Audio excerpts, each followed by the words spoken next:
goed geslaagd voorzitterschap ook dat succes dankt aan de inzet van bijzonder veel mensen, die van het logistieke tot en met het politieke, en dat laatste, het inhoudelijke, is uiteraard van cruciaal belang, qui ont donné le meilleur d'eux-mêmes pour faire réussir cette présidence dans les divers dossiers.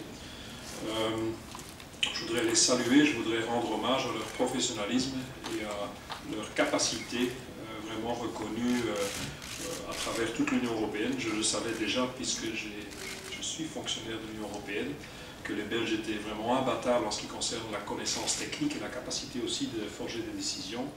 Je pense qu'il était vraiment très important de prendre le momentum qui était offert, puisque je pense que les journalistes nationaux ne s'en rendent pas assez compte. En matière de politique socio-économique, plus rien ne sera vraiment tout à fait comme avant. Depuis que nous avons la stratégie EU 2020 qui vient d'être adoptée il y a quelques mois et dont nous devions implémenter les avancées au niveau de la présidence belge, tout comme tout le débat sur la gouvernance économique dont nous avons pu accompagner plusieurs éléments de processus qui vont largement changer la donne en matière de politique socio-économique.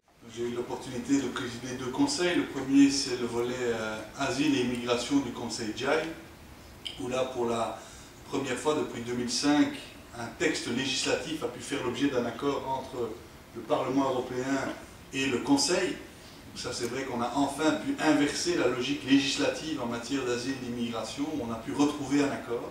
C'est sur les statuts des résidents longue durée. Donc, à partir de quel moment est-ce que quelqu'un est reconnu comme réfugié ou ayant la protection subsidiaire peut circuler sur le territoire européen. Autre dossier extrêmement important est celui du budget de l'Union européenne.